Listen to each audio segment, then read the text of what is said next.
Welcome to Cartoonist Kayfabe. My name's Ed Piskor. I'm Jim Rugg. And I'm Tom Scholey. We're going to be taking a look at Red Room issue number 2, give the secrets behind the comic. But first, Jimmy, what do you have?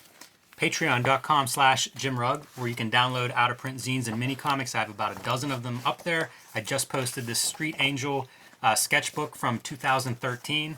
You can see a lot of my original art there, scripts, notes, process. Basically, the way I make the comics that I make are on display, and some Q&A, things of that nature. So patreon.com/Jim Rugg is where you can find all that and a lot more. Tom. Lindsay Lohan fanzine. I did a biography of Jack Kirby called Jack Kirby, The Epic Life of the King of Comics. I also did Fantastic Four Grand Design. You can check out the comics that I'm currently working on Patreon. Go to patreon.com, search Tom Scholey. And I have a YouTube channel called Total Recall Show. All right, guys. These are the we're looking at the Chase variants, the retail incentive variant covers for Red Room issue number 2. This one is Troy Nixie. He hit me up and was like, Ed, I have an idea for a Red Room cover. I want to do something gory that has no blood, and I wasn't sure what that meant. And he just went off and did some shit, and man, it's fantastic and disgusting. like what is this part in the human body? Is he referencing some? Like, I have questions on this cover because I don't know how you draw that without reference, and I don't know what you're referencing to draw that. It looks like the butcher's window. Like a bucket. Like, hey butcher, fill up this bucket with the parts you can't sell, and I'll pick them up at the end of the day. My anatomy chops kind of like end with the outside of the skin, you know. So it's like I don't know what any of that stuff is. I see a tooth. Yes. I see an eyeball. And a bunch of gimmicks. Well, you'd hear about those Renaissance painters who would sneak into like a morgue or whatever and start taking apart the bodies to study them. This is my joint. The testing these characters out on Instagram. The poker face character is definitely like one of the sort of fan favorites. There's been several cosplays, tattoos and stuff. So with that in mind, I wanted to do a card treatment, and of course, King Kayfaber Jim Rugg comes through in the clutch to do the Jaime Hernandez Love and Rockets issue number 1, cover complete with fantastic lettering. Yeah, inspired by the Todd Klein logo. Super cool color combinations, man. You know, because I just think of these characters as in black and white. I never think about the color, and I love the colors that you chose. And I feel like they are congruent with the covers on Jaime's cover. Yeah, definitely that was my starting point. And this is the common issue that you're going to be able to find everywhere. I love the knife. I always think of Youngblood Strike File J. Lee knives when I think of the most gruesome looking weapons. That's a pretty good knife. There's some barbs and teeth, and it's good stuff. So funny, just making the thing. It's like this part is legit, and then you could see the swoop of my pencil here almost. It's just I think the knife will look like cool. That. You know, I think the knife will be like that, man. It's like a Klingon knife. Wanted all of the sort of hyperbolic text that you would see on classic DC covers. We were doing reviews of 1963 issues, and that was just fresh in the mind. And I'm like, let me just have some of that. When I set this up to start, gotta give shouts to Keely McCarty, who tied it all together with her design acumen. But I was pretty Silver Age about it, and she created a flow, and I was like, man, there's a perfect space here to do the UPC drawing. She's like, that'll fuck up the flow. I'm like, all right, I'm gonna defer to you. But there is a part where the Phantom designers are too good at times for what I want to accomplish. That's a really interesting perspective, because part of the stuff that I love about comics is the amateur, the broken rules when it comes to design. You know, it's the dream, it's the seeing a blurb and being like, I want to do that, but not quite doing it the way a designer would do it. There's a real, both a charm and a history to that. You know, because 1999, there weren't really designers doing much with comics, so it was up to whatever natural ability the cartoonists had, and I think that created a very unique space for comics. So keep that influence in there, Ed. You know, keep breaking some of those rules. I think it really does create the uniqueness of a comic. Yeah, for sure. So every comic is somebody's first comic, right? The Jim Shooter Maxim, in those 1970s Marvels, that little top masthead thing, catching people up to speed. I always thought that was genius. Yeah, I've seen it in Street Angel. I'm a fan, for sure. Whenever we did Aphrodisiac, we had those for every short story, and they were all different, and I thought, this is for me. And whenever the book came out and I started meeting people at shows, everybody noticed that part. So I think that's a detail that a lot of us have fond memories of. Got to start off strong as well, man. And we've seen the genesis of this character. So every issue is completely self-contained, but these characters are going to cross paths issue by issue, and different things are going to be happening. Different periods of time will transpire. There'll be flashback issues. There will be issues in the future, but none of that really matters unless you read all of them. Then you could start to put together a timeline, kind of like Sin City and Dame to Kill For and stuff. Like that's part of the idea. The storytelling structure of Stray Bullets is in my mind as well. But got to start off strong. Also, this idea with the collar and the chain. You know, I was watching that Roddy Piper, Greg Valentine match where they had the chain match like tied to each other's necks, and I was like, I never know what the Red Room scene will be until pretty much the day of, man. And I just daydream until something grosses me the fuck out. Daydream, that's a great. Yeah. And the moment I get sufficiently disgusted with my thoughts, that's when they get put to paper.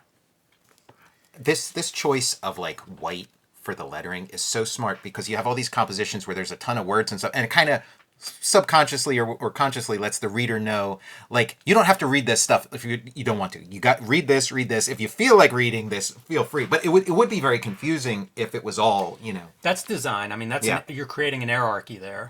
In this case, based on value, which is really good. But speaking of text, like, I'm a fan of the text that you run, like in the chat room kind of stuff, for a million reasons. I think it's very relevant to today's world and the way we sort of critique things. Right. But it's also interesting. Like, I think of Frank Miller doing screens, TV screens, as a way to add extra information, different voices, and you're doing it here, but in a new way, even though it's sort of a reference to something like Miller using screens or Chaykin using screens, a contemporary screen. Yes. I think about the people who would visit the Red Rooms and be in those chats. I do think of them as like, one percenters, Jeffrey Epstein kind of characters that have a lot of money to burn and have sick interests or whatever.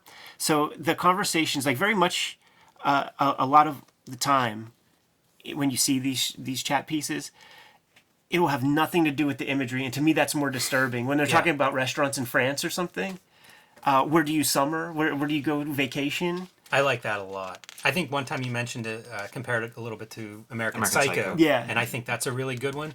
And I always think, whenever I read stuff on social media where people are outraged over things that really seem like it's a nothing, like there's lots of things to be outraged over, but there's also, like, if you're really that up in arms over an issue of, Justice League or whatever, you're having a pretty good life. Yes. And it feels like these voices have that quality where it's like, man, they're just disconnected. They're so insulated from, ironically, what they're commenting on or watching on screen here. Every now and then there will be the guy who's like the bridge too far, where they're indulging in this sick stuff, they're pledging money for sick things to happen, and then some guy will say something that the consensus won't agree with and be like, dial it back a little bit. Right? Someone's getting their head chopped off or something. Hey, pump the brakes there, fella.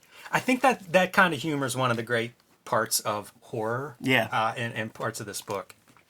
Like, I read a lot of modern comics, and I do kind of wonder, like, why are you still making comics the same way that they made comics in the 1930s and 40s? Like, where, like, this comic feels like, okay, it's somebody in 2021 bringing just, like, this world that you live in into the like, how come nobody else does that, This part, talk about the daydreams, right? Like, I was trying to think of, like, how would you procure your victims and for something like this? They can't be identified. Like, if an FBI guy can identify the person, now you can narrow the focus for search and investigation and things.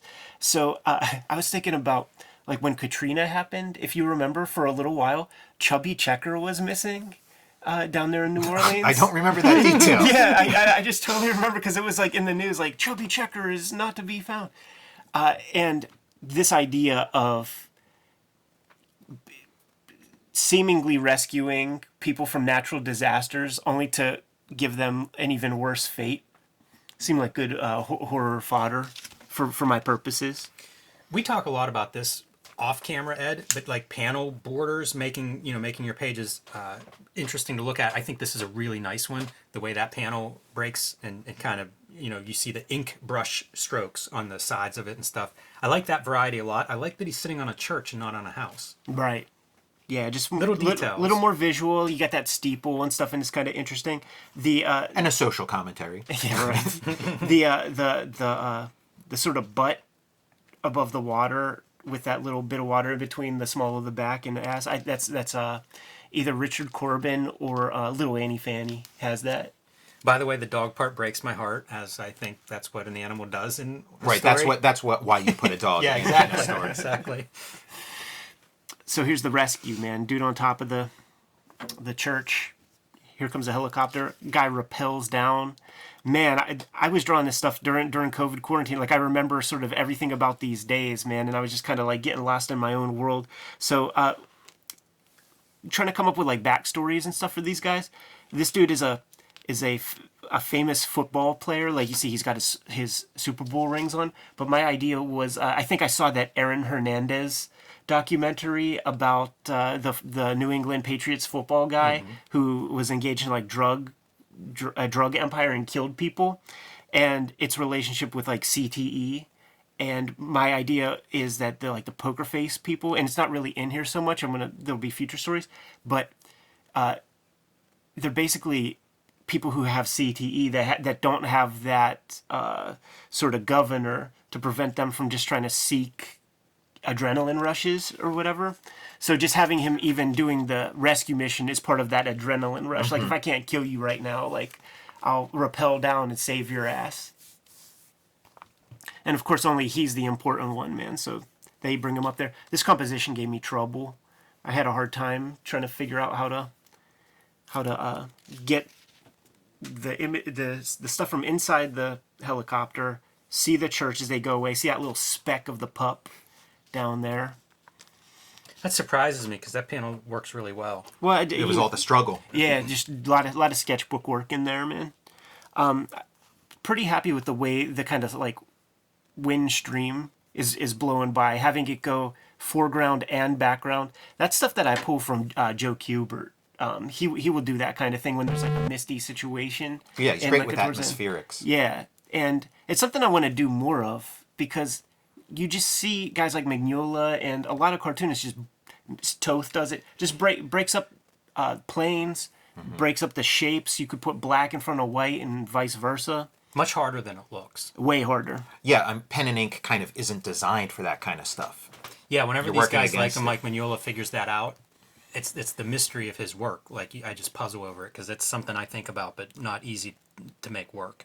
Tom, you'll appreciate this piece, man. Like with the wobbly crosshair. To me, that's like the sniper sequences in the Golgo 13 video game for NES. Yeah, you're trying to get that thing as the helicopter's going up and down. Yeah. Exactly. And a lot of people. By the way, like, Golgo 13 video on Cartoonist Kayfabe. Yes. Goglio 13, as we called it when I was a kid. And listen, you turn the page. That dog could be quite all right, man. I received a lot of feedback from the readers about that issue, man. Yeah, in my world, that guy missed the shot. It's Exactly. hard to pull off a shot from a helicopter, and the dog died of starvation on that roof and slowly picked apart by crows. So a happy ending. Died of old age. Cut to doctor sitting in a bed with a guy. I was drawing all of this shit when I first started hearing about ventilators and stuff, and I'm just like, I just don't want to be thinking about that stuff, but it just coincidentally lined that's up, interesting. you know? You know, when you think about like creating as therapy, art therapy, comics as like it can have that function of sort of like working through like actual, things you're going through in that moment. We were all going through such a dark time, and I was just indulging in the darkness, like, fuck it, man, I already feel this way. Let's go deeper. Yeah, you get it out of your psyche and onto paper, and now it's other people's problem. Yeah. So here's the deal, man. Here's the setup. This is our poor bastard that got his face mashed with that M16. There's a doctor on hand in a very kind of crude, rudimentary kind of hospital situation. Doesn't look very sanitary. The door and doorway really sell that. Yeah. Yeah, you see like the slats or whatever. Whenever I was a kid in our old home, I would draw the drywall with like the wood underneath, And my dad would always, like, not yell, but just ask, like, do you have to draw that part? Like, do you have to draw that part of your bedroom? That's kind of something you have in common with like golden age artists who were like growing up in the depression, and like they always have those kind of details Well, too. it's that's such a staple of, like, like those slat boards for your wall boards, because that's just not, you don't have that in house construction now. If you tore off the drywall here, you wouldn't have those under it. Right. But you see them, whether it's in old movies or old comics, and it's kind of a cool detail. So our mysterious Red Room owner guy shows up, has an old school laptop, busts out a video, and is showing this doctor who he basically has hostage. The one sort of carrot that he could dangle on the stick is to let this doctor know that his family is kind of doing all right, and they do that through these videos. But it's also menacing, right? Because they know the family, and they're in kind of like close contact. So you're seeing like a first-person view. I imagine like a GoPro on the mailman there, as you see mail getting delivered to the daughter, run up to the wife. Our guy looks kind of Richard Corbin-ish here to me. I like the slam lettering sound effect. The nose shadow is, And this is the first time you see that the guy is just kind of chained up to a radiator as our main dude leaves. Black Snake Moan. Yeah. As our main guy bounces, there's another guy. It's not the guy who rescued the patient the first time. It's another fella, and then you realize, like, well, or maybe you don't realize, but the poker face crew, it's not one guy. That's a mask that the company uses.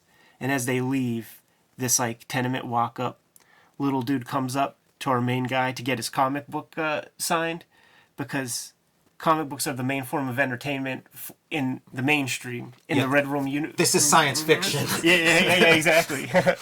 And my guy, like the hyperbole of his dialogue when he snaps into character when a young comics fan, kind of Stan Lee-ish, my admirable acolyte, that kind of thing. Stan Lee is a ruler of a Red Room. I like the idea that Poker Face is different people. It's like the company character. It's very Company owned. in line with both superhero characters, but also wrestling gimmicks. Oh, like yeah. the Mask, Mr. Olympia 2. Yes. It's there's a long lineage of how those masks can work to your benefit, to the company benefit. So they sort of found that, like, you don't want to have just like a gross malnourished victim. Like, nobody can relate to that, man. So we got to keep this guy fit as a fiddle. Got to get him better. Face bandages work well in a horror comic. You could get a lot of mileage out of that stuff, man. Isolate any of these and he could be the monster of the comic. Yeah, it's good. It is like you're showing the monster, even though we're not actually in one of those scenes. Time passes. See, if I would have drawn this a little bit later into COVID, I would have that would have been a Peloton bike. Right. I didn't know about Pelotons right at that moment, man. For the trade. Yeah. The doctor's being summoned, man. There's a fresh video for him to check out, but be warned, man. This is the video of wife closing the drapes, enter stage left, some shadowy figure, an embrace, and some doggy style in the window, man. The people who run the Red Room business, they're telling him, man, we can make this guy disappear for you. The doctor has some sense of decency in him. Says, nah, man, just let them be. But he's done. He's dejected. It's over for him. So the dialogue in the beginning Yes. is we see or we hear these people discussing basically that this Red Room company is sort of retooling, right? They had some issues, and so it's cool that their idea is get a better victim on the screen. I think that's a really good story concept. Quality, not quantity. Where if in the first issue, when they're doing the breakdowns of the Red Rooms, the Poker Face crew was the consistent crew. Every Sunday there would be a fresh video. But now, at this point in time, something happened that's not possible, and they had to regroup completely. So now they're going for, human-looking, not inbred, not malnourished, effed up, almost non-humans. This is a guy. And I actually, that facial expression, I was looking at Jim Carrey from, I think, Truman Show or something like that. And I was really going to try to make it look like Justin Bieber as much as I could, just for what's going to, just for the way he's going to meet his maker. But then I realized I would have to draw Justin Bieber like 5-6 times and stare at his face a whole lot. Just said, fuck that, man. So here's the MacGuffin, man, for the story. He had a lot of facial surgery. He doesn't look like he did on that, first page when he was on that church rooftop. And our Red Room guys decide that it's time. We're gonna make some donuts, man. And the two guys who usually adorn the mask, they got to do paper, rock, scissors for the opportunity to put on the mask this time. And they're also both ornery, man. They're just like been getting jittery without any action. Like, these are sick fucks. Like the screen tone on the Doctor. Yeah. Sewed them up the river, man. And here's where we go. Where the pot boiler reaches its climax. It's going to sound silly, but I was really feeling this. Like, when I was pacing this out, like, imagining you see just like this fuzzy, shitty, like MPEG, like webcam quality thing. And then the guy just turns, and then you see a victim, and you see the back. And there's even, I feel like when you see these hearts, it's like insulting. It's like goading. There's nothing lovely about this. And once again, I had no idea what the gore stuff was going to be. You do well with that effect in panel 1, and I think it's the lighting. You're real consistent with casting this shadow, which gives you a little bit of this, like a distinct light source. Yeah. That's something a lot of comics don't do anymore because, the color colorist does obliterates it. it, Yeah. yeah. But it creates a mood. When I started drawing this piece, I felt like I could hear it. Just like... Yeah, I mean, the sound is, a big part of horror movies. I mean, that's the new gore. Is that weapon based on something? Is there a real knife that looks like that? Yeah, it's kind of a machete. Machete. Yeah, there's kind of a machete that looks It like looks that. heavy. Yeah. The blade part looks heavy. And wanted to get a lot of texture on that, make it rusty. So just to add insult to injury, It just brings it down cleanly. Drawing this little stuff right here, dude. Like, I was just thinking of, like, steak. Well, that definitely is like when you're watching one of those like documentaries or whatever, and they're showing you like the pig. Yeah, how and to all field dress a deer. And it's like, okay, now like you can read this part before, like this is part of the story content now. Yeah, and you can see that the fans have responded. it does feel like they popped. Right. This is kind of grossing me out. Poker face is over. You're a fucking pussy. See, it's like perfect. I have to thank the YouTube and Twitter audience for inspiring my chat room comments for Red Room. Yeah, the choking out with guts is genius, and the drawing is just phenomenal. The eyes bugging out of the head. You know what? I really do think I was looking at another Jim Carrey piece of him just kind of like making that. The mask, Yeah, like the his eyes mask actually bugging out.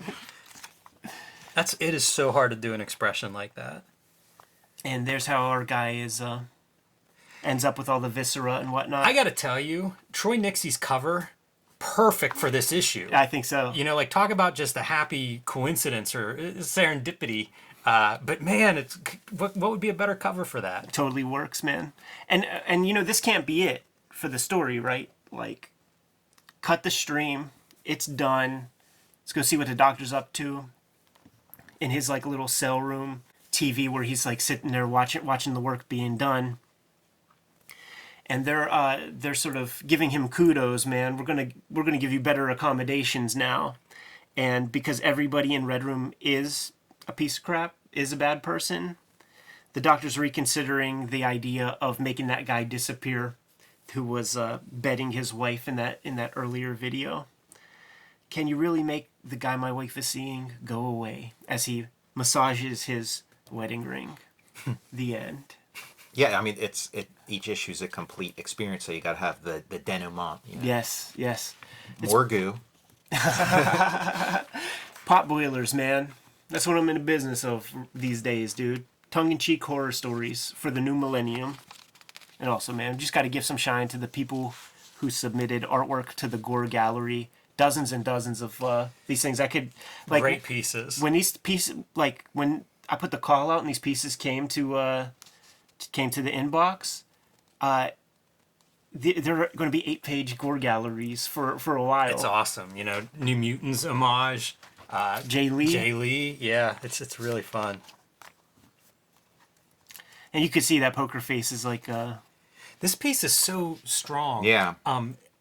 Is this guy a working card? You know, like, does he have comics? Like, it's so. That's an impressive piece. It's really good. Yeah, Rob G.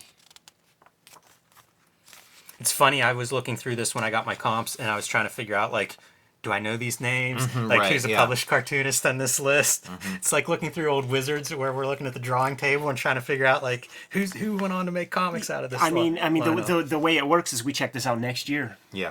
You know, and see who's got the next Fly graphic novel or whatever, man. We're going to be reprinting these box sets, by the way, and all that stuff. So, like, these things are going for, like, $200 on Amazon. That shit's coming back. Cover for issue 3.